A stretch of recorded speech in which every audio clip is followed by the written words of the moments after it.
Today I'm gonna be talking about Lucy Heartfilia, and since I love fairy tale and most people actually hate Lucy Heartfilia, and I just want to clarify, I love Lucy Heartfilia's character arc is one of the best out of all the fairy. That's a very scuffed audio for me. Like that mic's actually it's actually good, but I didn't really fully utilize it because this is before the time before I know how to use audio filters. Nowadays I'm just using either the editing software that I use, which is Corel Video Studio or OBS, and I know how the audio filters works. yeah this is a little bit no, and it's back in the time when I'm using my laptop webcam, so very scuffed content, but still it never changes the fact that I love Lucy Heartfilia. And another thing that I might add, I still have that shirt. Yes, I still have the shirt I'm wearing here, the green with white stripes. Yeah, I still have that shirt. Oh my goodness. Yes, let's continue on with this review, or with this discussion, shall we? Yeah, let's get on started, and I'm obligated to flash some of Lucy Heartfilia's tatas, or boobs, and let's go on with the slideshow, shall we?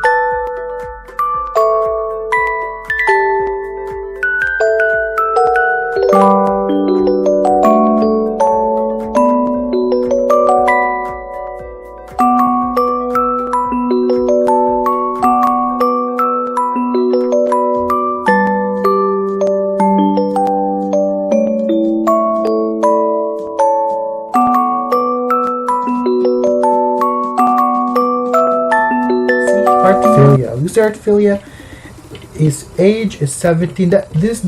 I'm not counting the 7-year time skip, because the 7-year time skip, they basically did the age, so I'm not counting that one. So before and after that, I'm gonna count it as one age, so I'm gonna count it as 17.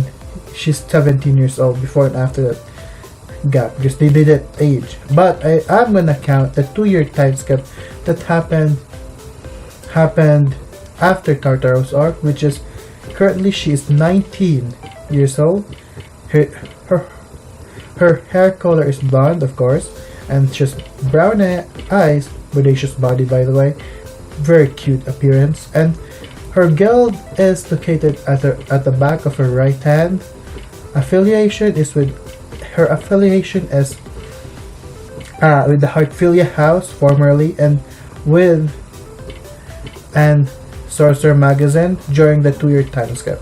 And her previous job, she's currently with Fairy Tail and a Wizard Guild, is reporter and a magazine model. And his current job right now is a novelist and a guild wizard. So yeah, her personality, Lucy is very prideful towards her appearance and towards being a member of Fairy Tail. She's very caring towards her friends and defends them. She can also be reckless as due to Natsu's influence over her. Lastly, she is also a little bit of a tsundere, punching Natsu whenever she gets flustered like that. Yeah, and it's only for comedic purposes. It's not really that annoying for me, because she does lose it throughout the series. So yeah, and she's very intellectual because she is a novelist, and her dad did force her to study a lot. So yeah, she's very intellectual. She likes strategizing. Yeah, so yeah, she's basically the Fairy Tail version of Nami, if you are a One Piece fan. And character arc, at the beginning, she was a little bit intimidated by how much stronger everyone at her guild compared to her. But through her interaction with series protagonist Natsu Dragneel, she becomes more confident in her and in her skills as a wizard, and it is also due to her experiences. I mean, she did took down an entire cube, an entire floating building during the Tartarus arc. She went up against like giant octopus. She went up against dark guild members. So she does give some confidence with her experience. And for example, the one thing that actually helped her character growth is during Tartarus arc when she loses one of her special celestial spirit, which is Aquarius, and that helped her grow a bit and helped her to train more. Like I said before in my intro, Lucy's character arc is one of my favorite in the Fairy Tail Guild. So yeah, it's really well done for me. And her relationship throughout her guild is with Natsu and Happy. Natsu and Happy is like her closest best friend and partner. Her go-to partner every time they go to quest. But it's implied in the story that Lucy does have a crush or romantic interest in Natsu, but Natsu obviously is super dense about that. So yeah, Wendy Marvel. My favorite scene about Wendy Marvel, it shows off that it's like her little sister. Is there's this one scene that they went to Mount Hakobe, right? I think that was right after Orashio and Sei's arc. They went to Mount Hakobe. She told Wendy to basically get into the clock guy, because Mount Hakobe is basically a freezing mountain, so it's very cold, and she told Wendy to get in so that she can be in a warm environment. And that's definitely my favorite scene of Wendy and Lucy's relationship. She's basically like a little sister to everyone, including Lucy. Yeah. For Mira Jane Strauss, Urza Scarlet, it's more like a mentor, or like she looks up to them just due to their appearance and their skills as a wizard. But most of all, for Mira Jane, I feel like she looks up to her as a big sister almost. Yeah, so yeah, that's for Mira Jane. And for Urza, it's like she's looking up to her, like for her skills, and she can be a tad bit caring too. So yeah. Her relationship with Grateful Buster is as a close friend. Yeah, everyone is friendship in the fairy tale, as you can guess.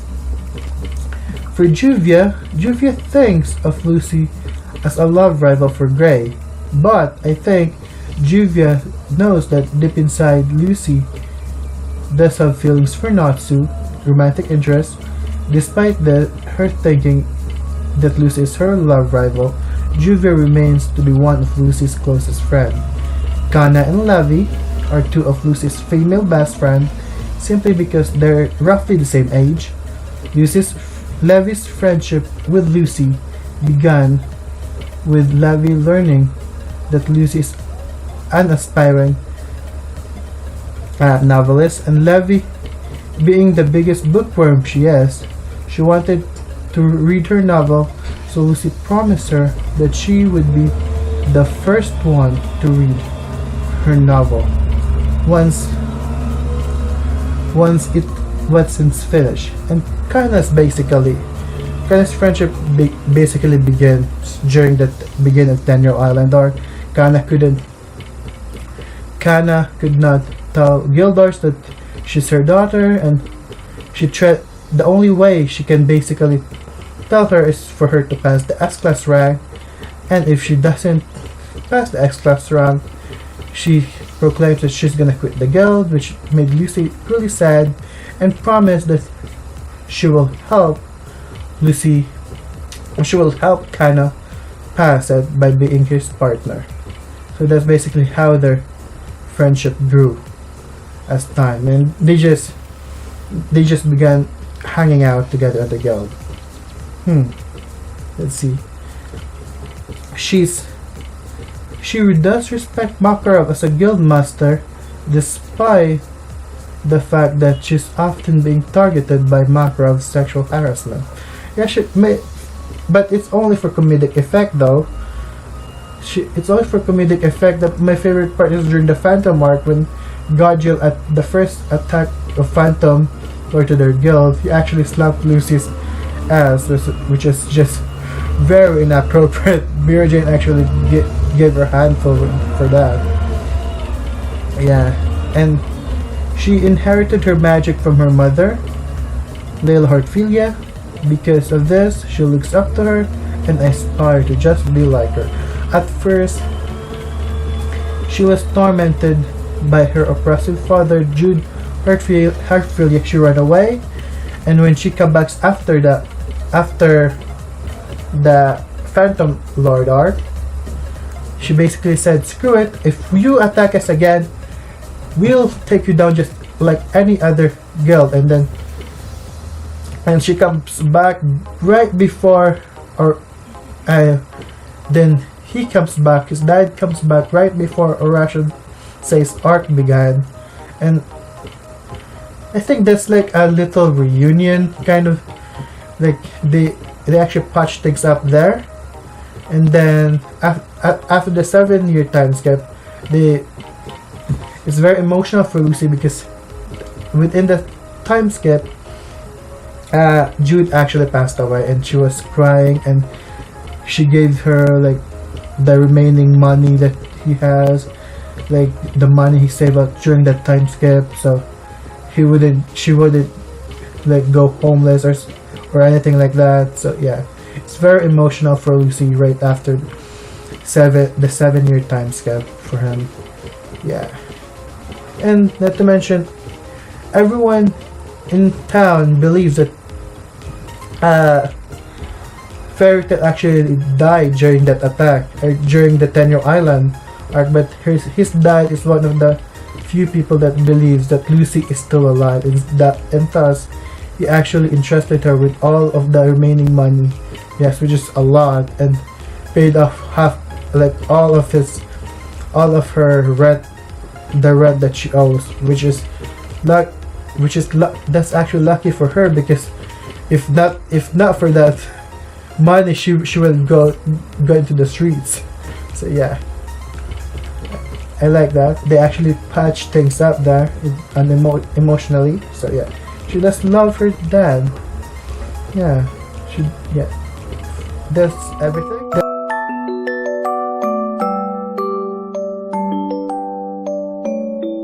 Hello everyone, and welcome to another Straw Hat discussion video, and this video is about Vinsmoke, Sanji, and this is the first time that I actually dressed up for the show.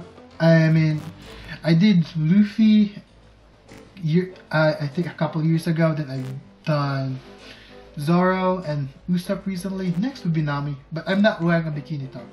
But this is actually quite easy. I just put on my suit and voila. Wow, what the fudge? I actually dressed up for this one discussion.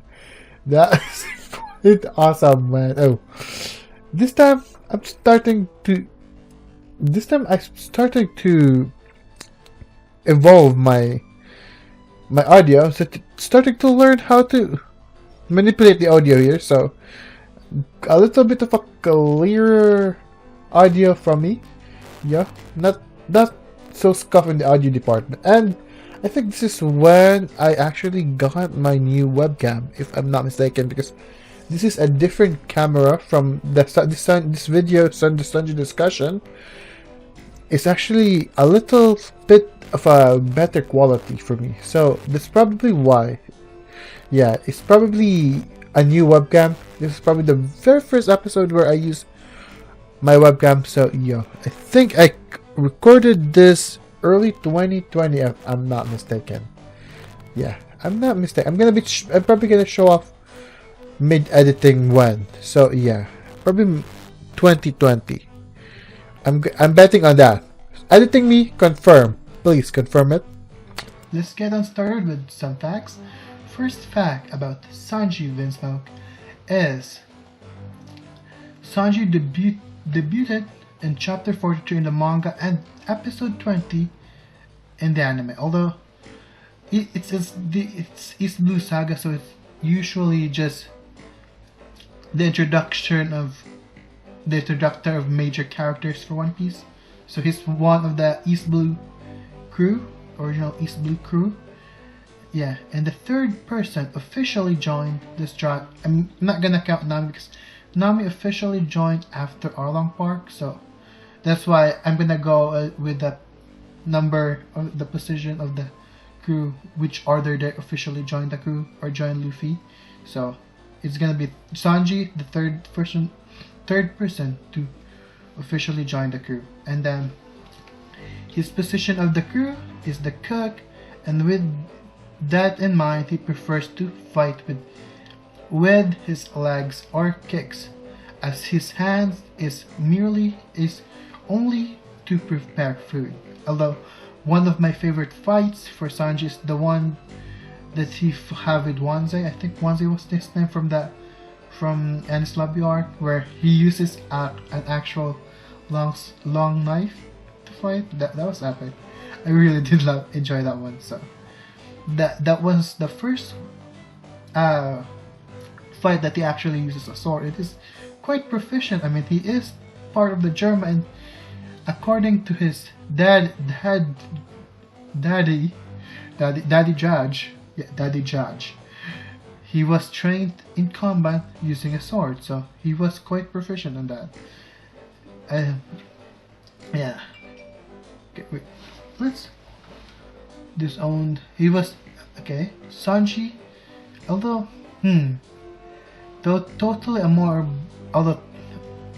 it's totally more badass, a more badass way to, or a more badass reason to just prefer to kick than Deku, right? As you can see, I also don't like Deku in this channel, so yeah. If I'm ever gonna do that My Hero Academia discussion, you better believe that I don't like Deku as protagonist. Yeah. Sanji came from the North Blue, although he was raised in the East Blue in the Baratie, and he's part of the Germa Kingdom's royal family. He was disowned since he was viewed as an outcast for not having the special superhuman genes that, of course, the genetic mutations that all of his siblings has. So he was viewed as a failure. He was outcast. He was thrown to the sea, or he was outcast, thrown. Yeah, probably thrown. More appropriately say thrown, with the help of his sister. Yeah, and a failure to his siblings who are superhumans. Yeah. At this point, it's kind of spoilery, but I'm gonna spoil it a little bit. Or his father, Vinsmoke Judge, who performed experiments to his children to remove their emotion and turn them into killing machines, but Sanji's mother, Sora, took a drag to counteract those experiments, which results in Sanji retaining his emotions and his humanity. In turn, he was considered a failure, but to his mother's eyes, his mother's and sister's eyes, he was the only human part of Germa. The first part of his backstory is him meeting his adopted father, Zeph. Zeph was originally a pirate who raided the sea restaurant that Sanji was on, but then an incident happens that results his leg, that this only in the anime, legs being cut off, of course. That's only in the anime. But in the manga, it's a more brutal way, because his leg, he actually ate his own leg. So yeah, they need to do a little bit of censoring. Wow, I can't pronounce that word. Censoring, yeah. He ate this leg in the manga so that he can survive. He gave the food to Sanji, though, all the food. His aspiration is to travel.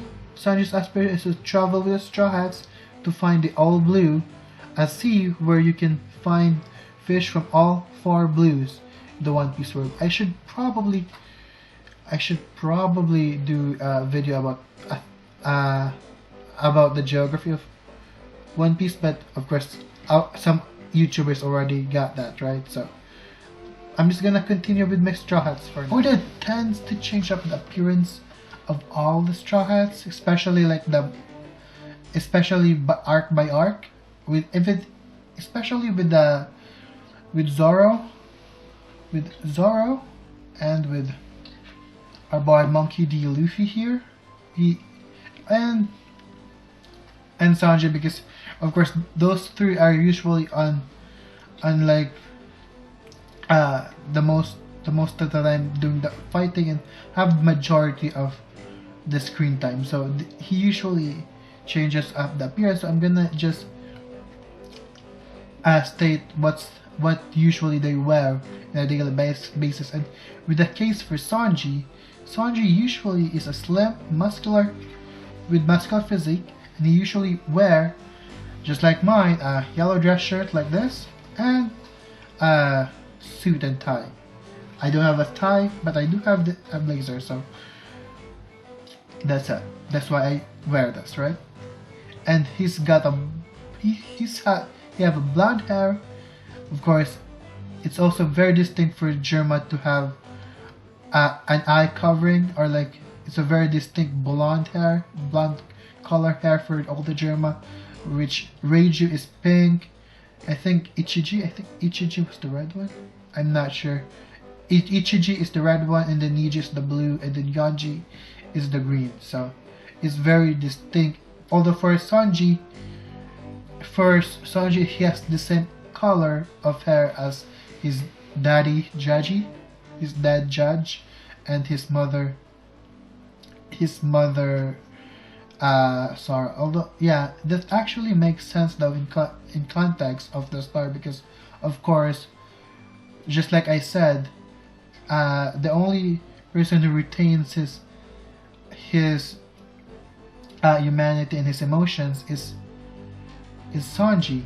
So him having blonde hair and similar hair color as his mom and his dad is actually makes sense, because he's the only human part of the siblings.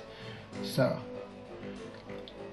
and then before the time skip, he covers his hair with he covers his left eye with his hair. It's just that. And then after the time skip, I actually, when I was doing the research for this script, I just noticed it right at that moment that he covers his right eye instead of his left eye in the post time. So my mind was blown when I was making the script. So yeah, and his most distinctive feature is his spiral eyebrows. Of course, I'm not sure, but I think that's also very common in the Germa siblings, the spiral eyebrows. And then that's it for the character design. Chivalrous individual that will never hit a woman even if it kills him. This was shown when he refuses to fight against Caulifla during the Enies Lobby arc. Although that actually was a blessing in disguise. I did love the fact that Nami has to fight Caulifla. I love Nami versus Caulifla more. But at times he can also be a massive, well, simp, just because he tends to feel like he understands women more, but deep inside he's just a massive simp, because he really doesn't understand. He tries to, but he doesn't, because one thing that one moment I hate Sanji on is that moment in Fishman Island when Jinbei was apologizing to Nami. He just interrupted Nami there. Like, he interrupted Nami and said Jinbei to die. And then he didn't even know what Nami is going to respond to. Like, that's one moment I find this simp really annoying. So his simp nature annoying. Of course, simps are annoying in the first place, right? So yeah. As a seafaring cook, he was believed to only to use his hands for cooking and never waste any ingredients or food. Because this is shown a couple of times in the anime though. Like every time people waste food and ingredients, he always gets upset. And one time in the Whole Cake Island arc, when he was eating with his siblings, I think that was Ichiji. It's Ichiji who throws the food at Kusat, and of course both his chivalrous nature and the fact that he doesn't like to waste any food, he was very upset with Ichiji or Niji. I think I still got confused with the siblings' name. I think Ichiji is the red-haired one, right? Niji was the green-haired one, if I'm not mistaken. And then the green-haired one is Yonji, and the lady is Reiju. Of course, I know that because it's Reiju, right? It's freaking Reiju. How can I forget Reiju?